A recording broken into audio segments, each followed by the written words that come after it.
20 თებერვლიდან 27 თებერვლამდე ქართულმა ოცნებამ სარესტორნო მომსახურების შესაძენად 14,000 ლარის ხელშეკრულება გააფორმა.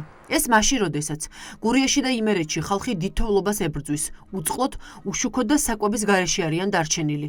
მაგალითად, აჭარის ტურიზმისა და კურორტის დეპარტამენტს 22-25 თებერვალს სტუმრად ყავდა 4 კონტენტ კრეატორი. მათი საქართველოში დასვენება 7,665 ლარი დაჯდა. კვებაზე კი 3,000 ლარი დაიხარჯა. აი ფაქტის გამომძიებელმა ჟურნალისტებმა დაადგინეს, რომ 1 ნოემბრიდან 27 თებერვლამდე ორგანიზაციები, რომლებიც ბიუჯეტიდან ფინანსდებიან ჯამში სარესტორნო მომსახურებისთვის, 1,327,250 ლარის შესყიდვა გააკეთეს. სტიქია, რომ მცვინვარებს და გურულები რომ თოვლში ხრჩობიან. ამ დროს აჭარის ტურიზმისა და კურორტების დეპარტამენტს ჩამოყვანილი ჰყავდა უცხოელი კრეატორები გოდერძიზე. თოვლის ბორანებით ასე ირნეს, კვებაში 3,000 ლარი დახარჯეს და ასე შემდეგ. ანუ საკმაოდ ისეთი დიდი ღონისძიება ჰქონდათ. და ამის ამსახველ ფოტოებს და ვიდეო მასალებს მათ გვერდზე მრავლად ნახავთ. ეს ყველაფერი არ არის. მაშინ, როდესაც ქართული ოცნება დიდ თოვლობას მოუმზადებელი შეხვდა და თოვლში ჩარჩენილი ხალხი უპატრონოდ დატოვა, კოლოსალურ თანხებს ხარჯავდნენ სარესტორნო მომსახურებაში. 9 ნოემბერს საჯარო რეესტრის სააგენტომ 19,000 ლარი დახარჯა რესტორან ბაბილუ მიუზიკ ჰოლში. ხაშურის სასპორტო სკოლა, რომელიც ბიუჯეტიდან ფინანსდება, 3,000 ლარის საზეიმო ვახშამი მოაწყვეს. ახლა ჩნდება კითხვა.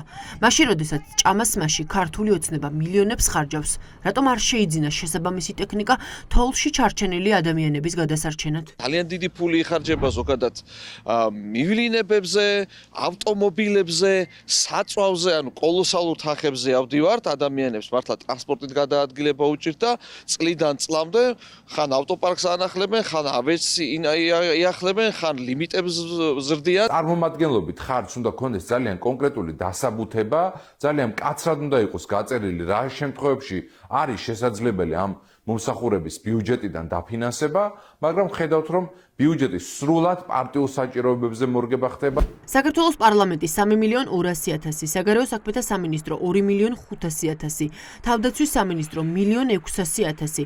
ეს მცირე ჩამონათვალია იმ უწყებების, რომლებმაც 2024 წლის პირველ 6 თვეში ორგანიზაციის სახელით გამართულ ღონისძიებებში, პრეზენტაციებსა თუ მიღებებზე ჯამში 16 მილიონ ლარზე მეტი დახარჯეს. 2024 წლის 6 თვის მონაცემებით არის 16,800,000 ლარი. ანუ ეს არის პირდაპირ მნიშვნელობით სახელმწიფო საბიუჯეტო სახსრების ჭამა. 2020 წელს იყო 4,800,000, შემდეგ იყო 5 მილიონი, 9 მილიონი, 11 მილიონი და 2024 წელს უკვე ავიდა 16,800,000. ირკვევა, რომ ჭამას მასში კოლოსალურ თანხებს ხარჯავს ფინანსთა სამინისტრო ჯამში 1,800,000 ლარს. ეკონომიკის სამინისტრო 1,900,000. ბოლო წლების სტატისტიკას თუ გადავხედავთ, სტუმრების მიღებაზე დახარჯული თანხები წლიდან წლამდე რეკორდული სისწრაფით იზრდება. ერთ-ერთი რეკორდსმენი უწყება ანტიკორუფციული ბიუროა, რომლებმაც 7 ნოემბერს 2,926 ლარიანი სუფრა გაშალეს რესტორან წისქულში. მენიუში იყო შემწვარი ორაგული ბაჟიში, მოხარშული ხბოს კანჭი ქინძმარში, ასევე 20 ბოთლი წინანდალი და საფერავი. მოგეხსენებათ, ანტიკორუფციული ბიურო არის საერთაშორისო ანტიკორუფციულ საკითხებში საქართველოს ეროვნული კოორდინატორი.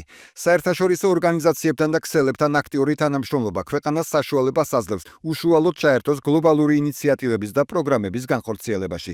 ასევე საუკეთესო პრაქტიკის გაზიარების გზით ხელი შეუწყოს საქართველოს ანტიკორუფციული სამართლებრივი ჩარჩოს ევროკავშირის სტანდარტებთან ჰარმონიზაციის პროცესს.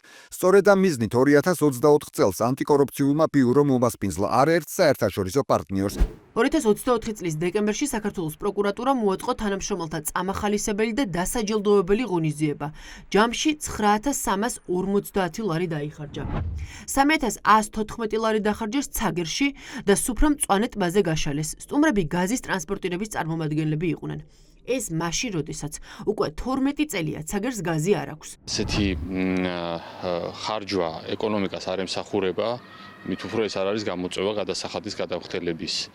ამიტომ როგორც თურქმენეთში ასეთი ბიუჯეტი აღიქმება როგორც ჩინოვნიკების, ესე ვთქვათ, შენახვის წყარო. არერთი კრიტიკის თუ დასკვნის მიუხედავად, ქართული ოცნება სარესტორნო მომსახურებაში მილიონობით ლარის დახარჯვას ისევ აგრძელებს. პარალელურად კი გურიაში და იმერეთში ხალხი დიდ თოვლობას ებრძვის და ქართული ოცნებისგან მიტოვებულებს იმედად მოხალისეები ყავთ.